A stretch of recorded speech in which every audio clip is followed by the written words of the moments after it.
they react to 3 scary. This one is about in scary McDonald's night shift animation. So let's do this. Ooh, I got goosebumps, my guy. Okay, let's do this. This happened to me when I was working at McDonald's. My boss assigned a schedule amongst our staff. I was unfortunately scheduled for the night shift on Fridays. I didn't usually mind as we didn't get a whole lot of business around this time of night. My boss was pretty laid back and didn't mind if I went on my phone during business hours, so long as I got all my work done. I remember dozing off repeatedly due to the fact that I wasn't fully acclimated with the night shift out. Yeah, I'll be like that too. Psst. That's when I heard someone making a psst sound. The kind of sound you make when you try to draw someone's attention. I notice a customer trying to make an order outside, so I quickly greet them with my usual, "Hi, welcome to McDonald's. May I take your order?" I then heard a man say, "One Whopper, please." "Yes, I would like one Whopper, please." I could. Guys, if I heard that, oh run! I'm running. You best believe. Get back to the video. Ended up saying, "This isn't Burger King, sir. We don't serve that here." I heard him chuckling profusely at Oh me. no! Oh no! Run! I quickly checked the security camera, only to see a clown. The clown was standing in front of the drive-thru menu without a car. It's not Halloween. Why the hell is... I dressed up. Run, bitch! Run! I really didn't want to serve if I was this guy, there, I'm so running. I decided You to use our best company believe policy I'm as running a out there. plausible excuse for him to like, exit the premises. "Hi, sir. Unfortunately, you need to be in a vehicle in order to purchase something here." "If you don't have a Whopper, I'll take a Baconator instead."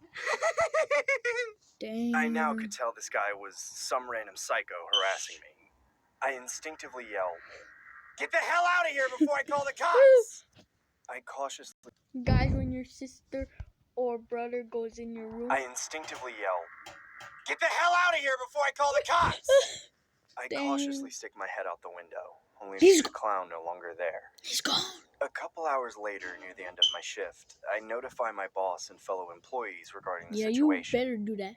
They all dismiss my accusations by saying ignorant things like, "Did you get his autograph?" Ooh. Or, "It was probably some guy that thought it was Halloween." I annoyingly pretend to be amused and head home. Bruh. The following Friday, it was my time to work the night shift again. I really dreaded working this shift, especially after what transpired that day. I tried to convince myself that it would be highly unlikely that I'd encounter that clown again. As time went on, Damn. I remember dozing off as I get startled by another psst sound.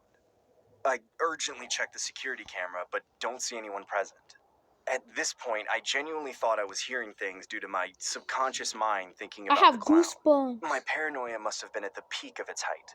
That's when I turned my head towards the drive-thru window, only to see the clown staring dead at me. No! "If you don't make me a Big Mac, I will kill you. Trevor." My heart sank to my stomach. The clown knew my name.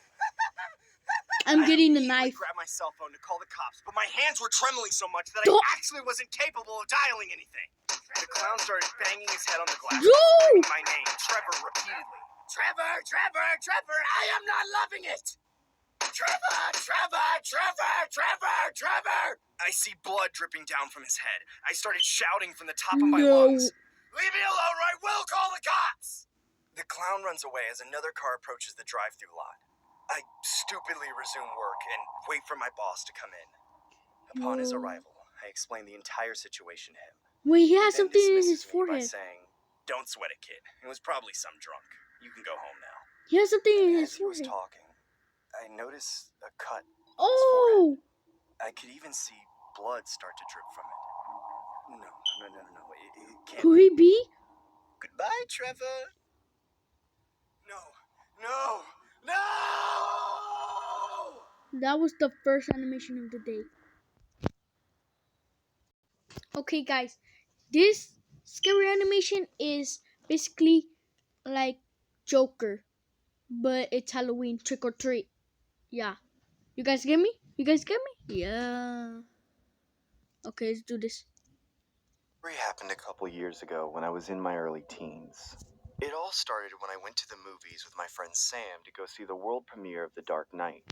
The movie garnered a lot of notoriety at the time, obviously due to Heath Ledger's leading role as the Joker. I personally thought it was the greatest movie I had ever seen, considering I've seen almost every Batman movie that ever Same. existed. I decided to buy some Dark Knight merchandise at the vendor booth located in the theater. What appealed most was how cheap the Batman masks were selling for. I didn't have a Halloween costume picked out for October yet, and neither did my friend Sam. What the? We both collectively purchased one mask each Did and you guys figured see it would make for an easy costume to trick-or-treat with.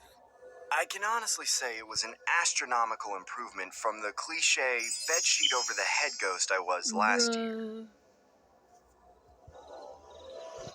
Fast forward to October 31st. Me and Sam both wore our Batman masks I and got began going door to door, goosebumps. looking for an opportunity to fill our candy sacks faster than any other trick-or-treater on the block. Trick-or-treat! Well, happy Halloween, Batman. Oh. I mean, Batman. Oh. That's it? Lame. Ah. Get the hell off my property, you ungrateful twerps! Well, The majority of the damn. houses were pretty generous, with the exception of a few bad apples, to say the least. On this particular night, there wasn't many houses that had their lights on, which generally meant that they didn't really celebrate Halloween. Or in other words, they weren't giving out candy. Me and Sam were understandably upset considering we'd been walking for at least an hour. Mm. I continued trick-or-treating while Sam began to head home through the pit located in the middle of the neighborhood.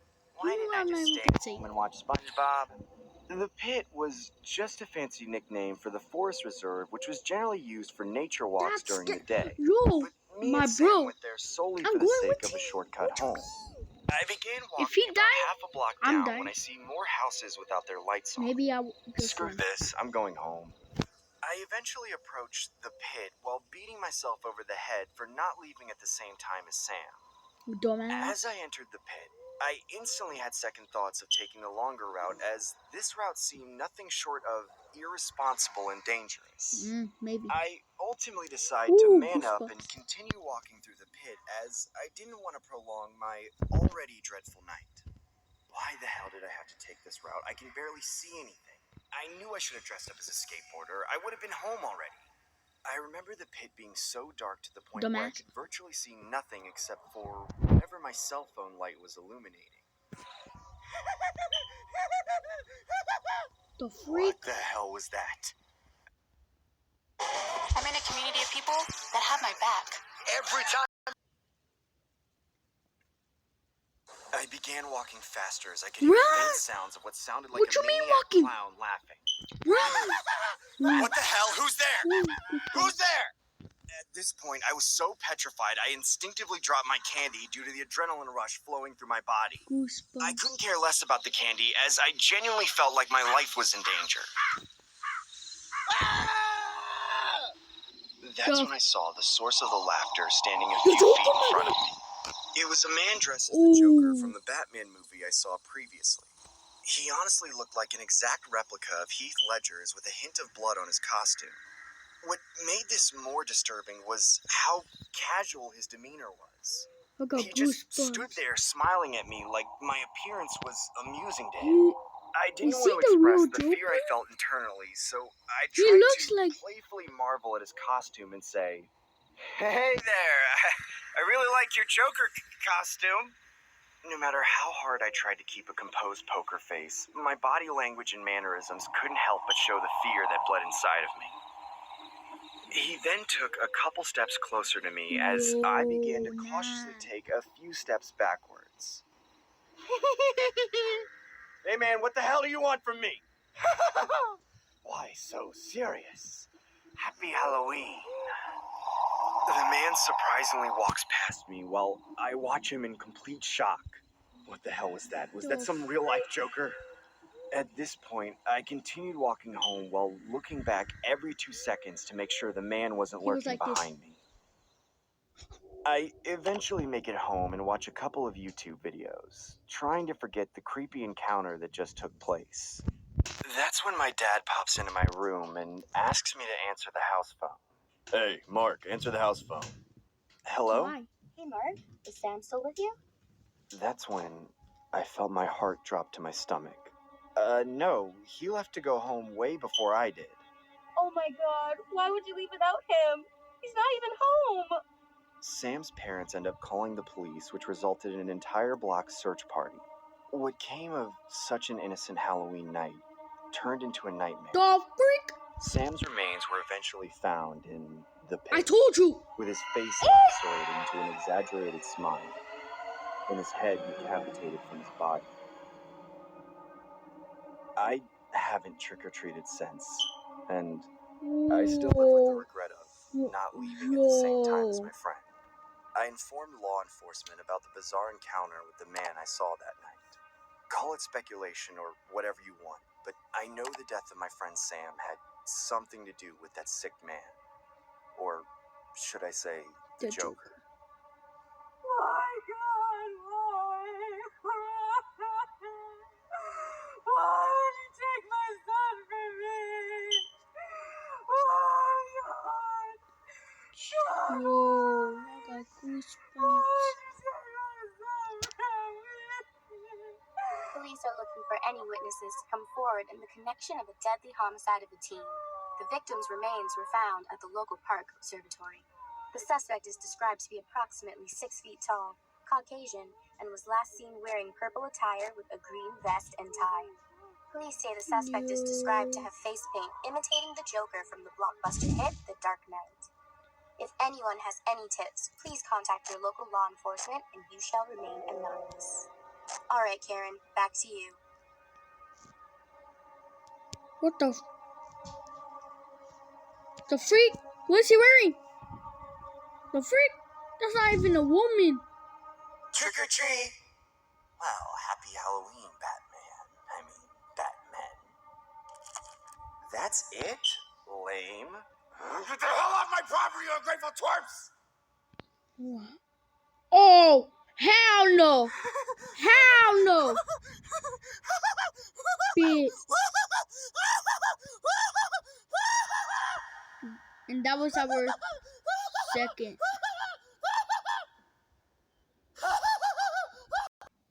Guys, this is the last one of the day. Guess what? It's Chuck E. Cheese. Yeah, you heard me?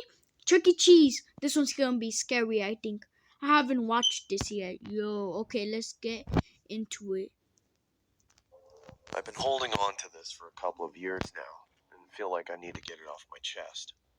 I had a few years to digest this, and now I'm ready to share my story with the world. I wish to remain anonymous, so for the sake of this story, my name will be Danny. The details of this story remain vivid, but somewhat foggy, as I try to reminisce on the distant memories that occurred a couple of years ago. It all started when me and my parents resided together in an old townhouse, which was located in a neighborhood notorious for having a high crime rate. I never liked living there, and neither did my parents, but it was the only thing that we could afford at the time. My parents were a little rough around the edges, considering they had both been through a lot in their younger years. My dad has had a few run-ins with the law, while my mom lost both her parents at a very young age, so seeing them edgy at times didn't faze me at all. Well, I'm doing my best, all right? Can you do something else? What you're doing isn't working. I'd like to see you do better. Well, do Well, better, damn it. Shut damn. the hell up already. I'm tired of hearing you nag all day. You shut up, you bum. Almost every night, I could hear the constant back and forth bickering Damn. that occurred for hours on end between my parents. They would always fight over what I assumed to be financial related issues, which had only gotten worse over the years. My parents both didn't really make much money on their respective jobs, so hearing them argue was almost a daily occurrence. I was always scared that things would turn violent, especially with the way these two went at it. I remember one night, I was in my bed trying to induce myself to sleep by watching a couple of YouTube videos on my cell phone. I could hear the usual shouting match coming from the kitchen downstairs. It honestly sounded like they were at the point where they were going to be in a physical altercation. No. I pressed my ear against my bedroom door and could hear the distant bickering become more hostile between my parents. I could make out my mom saying, If you don't get a real job, I'm taking Daddy and we're moving out. "What in the hell are you talking about? He doesn't even like you." Shut up! Shut up! Shut the hell up! I remember hearing sounds of my mom opening up the kitchen drawers, which led me to assume she was searching for something sharp and potentially do the unthinkable. That's when I decided to head downstairs and Why would you mediate the do feud that? to hopefully put it to rest.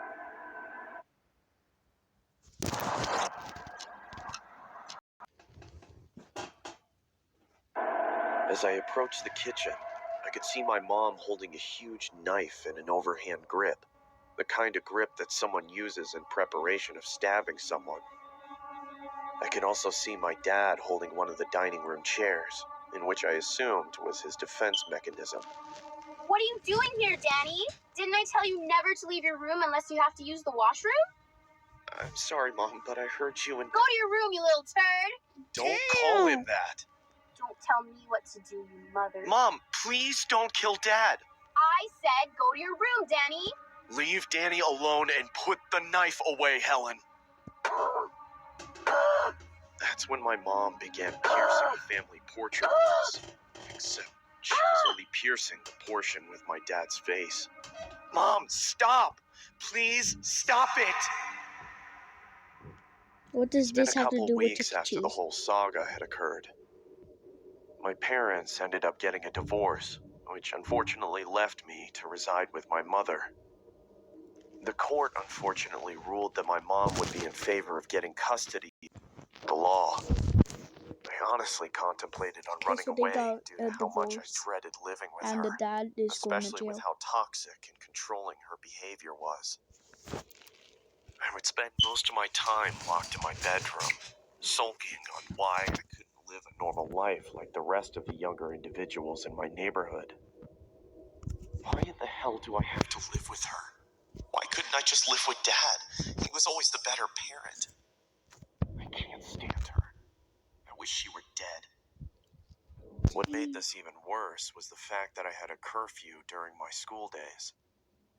I didn't even have time to join any after-school clubs or sports teams due to the simple fact that I was too worried about not making it home on time. I remember my mom locked me out of the house for several hours due to the fact that I was 5 minutes past my curfew. Bro.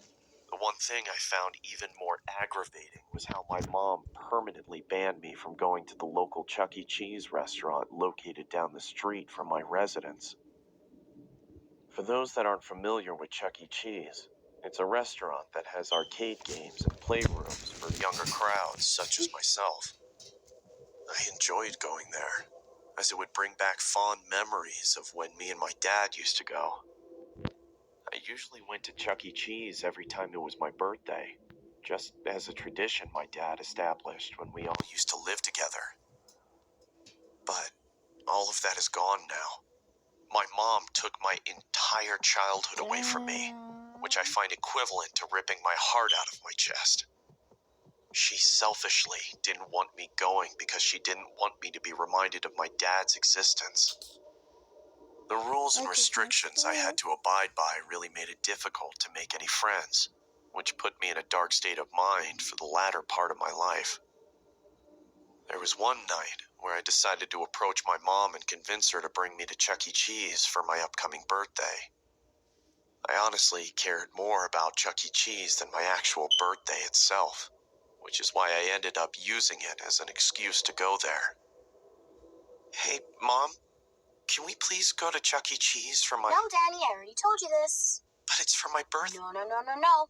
I anticipated the rebuttal my mom was going to throw at me, but that didn't stop me from Come being persistent on. with my request. After a few tears and Why would you relentless let pleading, your kid my go to mom Chuck E. eventually Cheese? caved in and agreed to take me there on my birthday. The exhilaration of going to Chuck E. Cheese after all these months was honestly something I would compare to an inmate getting released from jail. I felt so excited to the point Damn. where I didn't even care about anything else. What's Just going? me and the place that I once Holy. grew to love.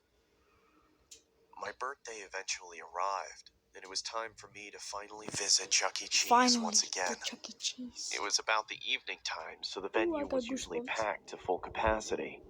I couldn't help but marvel Ooh. at what was in front of me, as I genuinely felt I was a kid in a candy shop. Pinch me. I must be dreaming. I immediately started playing the arcade games while my mom Boy. wandered off to grab some food. I remember being so hungry, but at the same time so infatuated with every arcade game that was in front of me. I couldn't help but indulge in countless games, as I knew this could be my very last time at Chuck E. Cheese. That's when I felt a strange tap on my shoulder. Ooh. I turned towards the direction of where I felt the tap, What does he only have to see a blood? large Chuck E. Cheese rat mascot hovering over me. Imagine if that's his I dad. was a little alarmed that the mascot would approach me, He has considering there were blood. hundreds of guests in Is that his attendance. dad? No. Hey, Chucky? The mascot didn't say anything. He just stood there staring at me with his big, elongated eyes. I noticed he I had got red stains on his goosebumps. costume, which I assumed to be pizza stains. But then I noticed the stains had transferred onto the shoulder area of my shirt from the tap he did earlier. I now knew that these were definitely not pizza stains. They had to be blood stains of some sort. I told you. Chucky, is she gone? Yeah, she is. Here, take my hand, Danny. I missed you, Dad. I missed you too, son. Oh, I told you.